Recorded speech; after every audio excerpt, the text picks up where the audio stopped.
डीपीडीसीची meeting घेतली, online पद्धतीने meeting झाली. मोदींनी जे आवाहन केलेलं होतं की इंधन बचत जे आहे ते करा, त्या अनुषंगाने ऑनलाईन मीटिंग घेतली. जिल्ह्यातल्या विकास कामांचा आढावा घेतला. काय स्थिती सध्या जिल्ह्यातल्या विकास कामांची पाहायला मिळते? सर्वात प्रथम मी सर्व पत्रकारांचे मनपूर्वक स्वागत करते. आपल्या जिल्ह्याच्या विकासासाठी आणि ती माहिती, विकास कामांची माहिती जनतेपर्यंत प्रभावीपणे पोहोचवण्याचं महत्त्वपूर्ण कार्य आपण सगळेजण सातत्यानं करत आहात. त्याबद्दल तुमचे सगळ्यांचेच मनापासून आभार. या आर्थिक वर्षाची म्हणजे 2026-27 जिल्हा नियोजन समितीची आज बैठक अतिशय चांगल्या प्रकारे पार पाडली. ही याची पहिलीच बैठक होती. अनेक वर्ष आदरणीय दादांच्या नेतृत्वाखाली पुणे जिल्ह्याचं काम सुरू होतं. त्यांनी पुणे जिल्ह्याच्या विकासाला दिलेली दिशा, आर्थिक नियोजनातील शिस्त आणि निधीचा काटेकोरपणा आणि परिणामकारक कार्यपद्धती आणि विकास कामामध्ये ठेवलेला त्यांचं सातत्य, वेग आजही आपल्या प्रशासनासाठी प्रेरणादायी आणि मार्गदर्शक आहे. आजच्या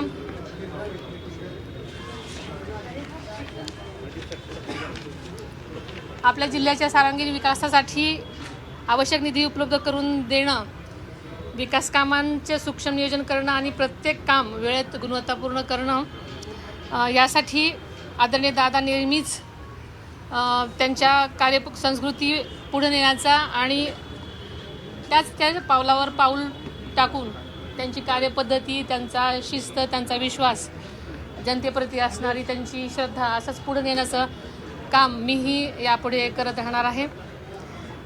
आपल्याला माहिती आहे की देशाचे आदरणीय पंतप्रधान नरेंद्र मोदी साहेबांनी आताच आपण विचारलं की इंधन बचतीचं आणि तसेच डिजिटल व कार्यक्षम प्रशासन या संकल्पनेला अनुसरून आम्ही सुद्धा आजची जिल्हा नियोजन समितीची बैठक तसेच खरीप हंगामाची बैठकसुद्धा ऑनलाईन पद्धतीनं घेतलेली आहे, जेणेकरून इंधन बचतीचा अनेकांचा प्रश्न इथे नक्कीच कमी झालेला आहे आणि अतिशय यशस्वीपणे आमच्या ह्या दोन्ही बैठका पार पडलेल्या आहेत. या बैठकीमध्ये जिल्हा वार्षिक योजना सन 2025-26चा खर्च, तसेच 2025-26मध्ये पुणे जिल्ह्यासाठी जिल्हा वार्षिक योजना सर्वसाधारणपणे 1379 कोटी रुपये, तसेच अनुसूचित जाती उपयोजना 145 कोटी रुपये, तसेच आदिवासी घटक कार्यक्रम 56 कोटी 46 लाख रुपये, असा एकूण 1589 कोटी 46 लाख रुपयाचा निधी आज म्हणजे प्राप्त झालेला होता. आणि आपल्या जिल्ह्यासाठी प्राप्त झालेल्या निधीपैकी 100% निधी आपण जिल्हा प्रशासनाला म्हणजे खर्च करण्यामध्ये यश आलेलं आहे आणि ही अत्यंत समाधानाची बाब आहे. आणि हा निधी खर्च करत असताना जे कामं पूर्णत्वास गेलेले आहेत त्या कामांना प्राधान्य देण्यात आलेलं आहे. तसेच विकास कामं वेळेत पूर्ण होण्यासाठी आम्ही विशेष भर देण्यात आलेला आहे. या आर्थिक वर्षामध्ये Pune grand tour, agro hackathon, आदर्श शाळा, स्मार्ट PSC, जे की कालच 45 PSCचं उद्घाटन ऑनलाईन पद्धतीने झालेलं आपल्या सगळ्यांना माहिती आहे. यासारख्या महत्त्वाकांक्षी योजनांचं आम्ही यशस्वीपणे अंमलबजावणी मागच्या वर्षामध्ये करण्यात आलेली आहे.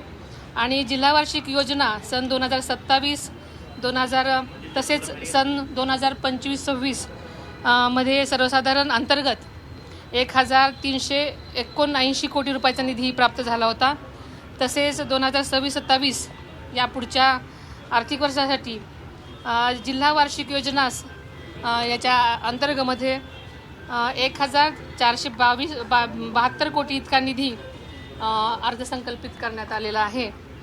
आणि गेल्या वर्षीच्या तुलनेमध्ये 93 कोटी या वर्षीच्या ह्याच्यामध्ये अर्थसंकल्पात वाढ करण्यात आलेली आहे.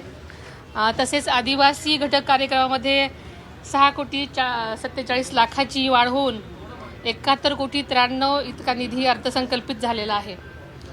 तसेच अनुसूचित जाती उपाययोजनाकरता सुद्धा 145 कोटी रुपयांचा निधी अर्थसंकल्पित झालेला आहे. जिल्ह्यातील तिन्ही योजना मिळून एकत्रित आराखडा हा जवळजवळ 1,689 कोटींचा झालेला आहे. जिल्ह्याच्या महत्त्वाकांक्षी प्रकल्पाची आदरणीय दादांनी मुहूर्तमेढ रोवलेली आपल्या सगळ्यांनाच माहिती आहे आणि मुख्यमंत्री आदरणीय देवेंद्रजी फडणवीस साहेबांच्या सहकार्याने मार्गदर्शनाखाली आपले सगळेच प्रकल्प अतिशय वेगवान आणि गतिमान पुढे नेण्यासाठी शक्य झालेला आहे. पुणे जिल्ह्याच्या विकासासाठी निधी कशाही प्रकारे कमी पडू दिला जाणार नाही याची राज्य शासनामार्फत दक्षता घेतली जाईल. खरं सांगायचं तर आजचा हा विकास प्रकल्प यावर्षी जिल्हा वार्षिक योजनेसह पुणे जिल्ह्यासाठी अनेक महत्त्वाच्या प्रकल्पांना आम्ही निधी उपलब्ध करून देण्यात आलेला आहे. त्यात प्रामुख्याने पुणे ग्रँड टूर रस्ते प्रकल्प 718.2 कोटी, कुंभमेळा तयारीच्या अनुषंगाने श्री क्षेत्र भीमाशंकर विकास आराखडा टप्पा त्यासाठी 282.57 कोटी, श्री संत तुकाराम महाराज जन्मस्थान विकास आराखडा 41.71 कोटी रुपये, तसेच सिंहगड किल्ला समग्र विकास आराखडा 261.76 कोटी आणि या महत्त्वाकांक्षी योजनांचा समावेश आहे. हे प्रकल्प आध्यात्मिक, सांस्कृतिक, पर्यटक आणि पायाभूत विकासाला नक्कीच दिशा देणारे असतील. जिल्ह्यातील विकास कामं करताना आदरणीय दादांच्या कार्यप्रणालीप्रमाणेच गुणवत्तेला सर्वोच्च प्राधान्य देण्यात येईल. प्रत्येक विकास काम विरहित कालावधीत पूर्ण व्हावं यासाठी नियोजन, सातत्यपूर्ण आढावा आणि प्रशासकीय समन्वयावर आम्ही भर देत आहोत. प्रशासन, लोकप्रतिनिधी आणि सर्वच संबंधित यंत्रणांच्या समन्वयातून पुणे जिल्हा विकासाच्या नव्या उंचीवर नेण्याचा आमचा प्रयत्न राहील. पुन्हा एकदा आपल्या सर्वांचंच मनपूर्वक आभार. 1,000 झाडं जे आहेत उन्हाळ्यामध्ये तोडलेली आहेत. वन संशोधन केंद्र आहे मोहम्मदवाडी रस्त्यावरती, वन विभागाची जागा आहे आणि 1,000 झाडाची कत्तल केली. त्या संबंधित पूर्ण माहिती घेऊन त्याच्यानंतर पाण्याच्या संदर्भात काही चर्चा झाली का? कारण की पाणी कपातीचा तरी निर्णय अद्याप झाला नसला तरी पाणी कपातीचा काही कारण की महापालिकेकडनं सांगण्यात येते 21 मे पर्यंत आम्ही पाणी कपात रद्द करतोय, पुढे भविष्यात निर्णय घेऊ, त्यावेळेचा पाणी साठा लक्षात येईल. आणि आपल्याला माहिती आहे की येणाऱ्या काळामध्ये अल निनोची भाकीत केलेला आहे. पावसाळा अत्यंत वेगळ्या प्रकारचा असणार आहे. यावर्षी पाण्याची कमतरता पूर्ण पडू शकते. यासाठी आतापासूनच नियोजन वेगवेगळ्या प्रकारे केले जाते. त्यातला हा एक भाग आहे. नसरापूरच्या घटनेतील आरोपीवर अद्याप दोषारोपपत्र दाखल केलं नाही. 15 दिवसात अपेक्षित होतं दाखल करणं. चौकशी चालू आहे. त्यासाठी मी सुद्धा पुढे येऊन प्रयत्न करते. त्यामुळे लवकरात लवकर कसा याच्यावरती निर्णय होईल यासाठी मी म्हणजे पुढे होऊन प्रयत्न करते. धन्यवाद. तर विकास कामामध्ये गुणवत्तेला सर्वोच्च प्राधान्य असेल असं सुनेत्रा पवार यांनी म्हटलेलं आहे. पुण्याच्या विकासाला निधी कमी पडू देणार नाही असंही सुनेत्रा पवार यांनी म्हटलेलं आहे. तर जिल्हा नियोजन समन्वय समितीची बैठक पार पडली आणि त्या बैठकीमध्ये आपण दादांच्या नियोजन आणि शिस्तीच्या कारभाराचाच त्याच पावलावर पाऊल टाकून आपण काम करत असल्याचं सुद्धा सुनेत्रा पवार यांनी म्हटलेलं आहे.